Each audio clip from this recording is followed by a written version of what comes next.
What up, Pittsburgh Steelers fans? Matty here with another episode of Steelers Touching Under. In our War Room series, a show that likes to put you in the minds of Omar Khan, Mike Tomlin, Andy Weidel, and the rest of the Steelers front office, including their coaching staff, as they look to put together a winning roster in 2024 and beyond, and hopefully a roster that can compete for a 7th Lombardi trophy. All right, in today's episode, I'm going to talk to you about TJ Watt and TJ Watt's ability to pass rush. Now, you're going to sit there and go, what the heck, Matt? We know TJ Watt's an absolute gun at sacking the quarterback. We know he's a pass rush freak. He is. But what I'm interested in looking at, what he did well last year and what can we expect from him in 2024, particularly off the back of the episode that Shannon White and I did. I'll link it here around the Blitzburgh defense and the Steelers bring back the Blitzburgh defense based on the moves that they've made, both in free agency and the draft and even the coaching stuff. What that means for the Steelers in 2024. I thought TJ Watt's a pretty integral part of that. Then I happened to, on my morning walk with my dog this morning, listen to a Friday episode of Move the Sticks with Daniel Jeremiah and Bucky Brooks. And they talked about, and part of that episode, they talked about the best 5 pass rushers in the league. And they spent a lot of time talking about TJ Watt. And I'll leave that to DJ to talk about exactly, I think, because he only focused on the sacks, but how TJ gets his sacks. It was interesting, though, in terms of TJ getting sacks at really key moments. They weren't gimme sacks. They weren't garbage time sacks, but they're often off one move that he does it through a tight corner. I'll leave all those things if you want to go and check that out. But stick with us on this show and this video on YouTube.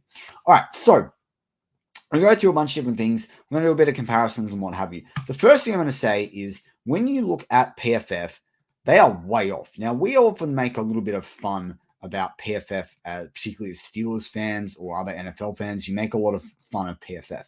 The PFF and their grades and all that sort of stuff. I'm not going to talk about PFF grades. I'm talking about stats.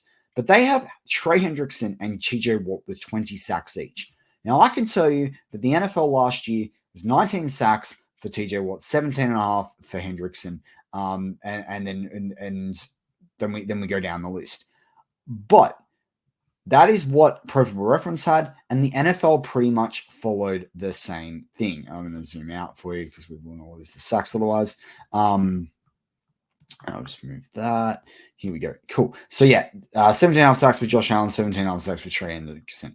So where is there 20 sacks for Hendrickson, 20 sacks for Watt, and 19 sacks for Allen? I don't get it. And therefore, it's very hard to trust all those numbers. Again, you might be sitting there and saying, hang on, we know this. Matty, this is why we hated the Defensive Player of the Year awards. But you look at the win percentage, Trey Hendrickson 20% on terms of pressure. You look at 16.9% for Watt. You look at Myles Garrett, 27%. I just don't believe those numbers. But clearly, TJ Watt is considered one of the best pass rushers, even by PFF standards. So at least we can be, happy, I guess, about that in many respects. I'm going to pull it over. But what I did think was kind of interesting as well is that TJ had only 4 penalties last year. Yes, alongside Hendrickson. Josh Allen of the Jags only had 1, but Garrett had like 12. And surely penalties detract from your ability to be a defensive player of the year. That's also kind of really, really annoyed me. Anyway, that's PFF. I'm going to put that to one side. But in terms of TJ Watt, you also look at the advanced statistics on Pro Football Reference. And this is what I thought was interesting, was across the missed tackles. Now, anyone that regularly watches our show, if you're a sub or not, if you're not a sub, consider that sub button, that bell icon. You'll get all the notifications for our lives and live videos as they come out as soon as they happen, plus community posts, plus some other things that we've got coming up for subs only. But missed tackles, 12.8%. As I was going to say, though, people that are regular watchers or subs of our channel know that I'm really big on missed tackles, and it's a stat that I don't think enough of the NFL media or the NFL podcasters and YouTubers consider out there. Hendrickson had 14% as well, so that was kind of interesting to see those two blokes versus Josh Allen, 9.6%. But Josh Allen is used in a very particular way by Jacksonville as well. So you got that's the other thing is that Daniel Jeremiah and Bucky Brooks talked about that. And then he gets a lot of cleanup sacks. He gets a lot of cleanup play. A lot of guys do the hard yards inside. Khalil Mack had 17 sacks. He missed 12.9% of his tackles as well.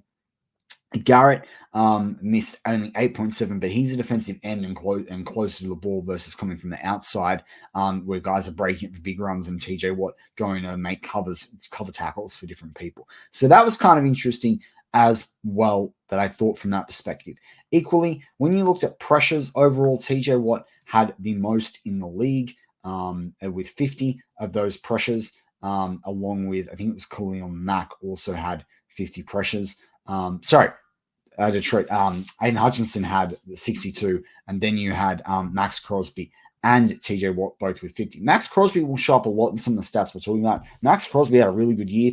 The guys talked about him feasting this year as well, Dan Jeremiah and Bucky Brooks, in terms of getting Quinn and Williams. So Max Crosby is going to be a big one to watch this year as well. But that's in terms of the pressures that they're putting on the quarterback. But TJ Watt was only blitzed 23 times versus 30 times for Max Crosby. Versus 2 times for Max Crosby and 58 times from Josh Allen. So that's kind of interesting as well in terms of how those blitz plays work. I don't really like, though, when some of these stat websites talk about blitz plays versus not blitz packages for pass rush, because they don't often get all that right. There's people have gone into that before. So I'm not going to make a headline point when we talk about that. The other thing that I thought was interesting was the amount of combined tackles. If you look at the top 5 sacks, TJ Watt is really up there in terms of the combined tackles, particularly from the perspective of him being an outside guy. You had 68. He was only really behind Khalil Mack. Daniel Hunter plays in a 4-3 system as well. He had 83. But he's playing a slightly different role to what a Josh Allen and TJ Watt are playing in 3-4 defenses. Same with Max Crosby having 90. So that Khalil Mack, Josh Allen number, that's about where they should be. But equally, people don't run to TJ Watt's side. People will much prefer to go to Alex Highsmith's side, and Alex Highsmith sets a really good edge. So when you talk about the run plays, you talk about the passing plays, you're going to more go to Highsmith's side than you are going to go down TJ Watt's side. Another cool stat for TJ Watt was that he had, and it was much higher during the season, but he had the 9th fastest sack last year. He was actually equal, though, with Emmanuel Ogbah and Christian Wilkins, but he had a sack in 2.49 seconds last year. I thought that was kind of a fun fact to give you. But this is where I thought was really cool, and I didn't actually know that they were doing these publicly. I've heard them quoted by media, but you can actually go look all this up on NFL.com. They talk about TJ Watt and they talk about for the defense, and you can actually look at situational stats for the each per year rather than career. Well, this is kind of cool. Own 21 and 50-yard line, right? Obviously, so wanting to defend against the team, and opposition 49 and 20. So this is kind of funny in this midfield area.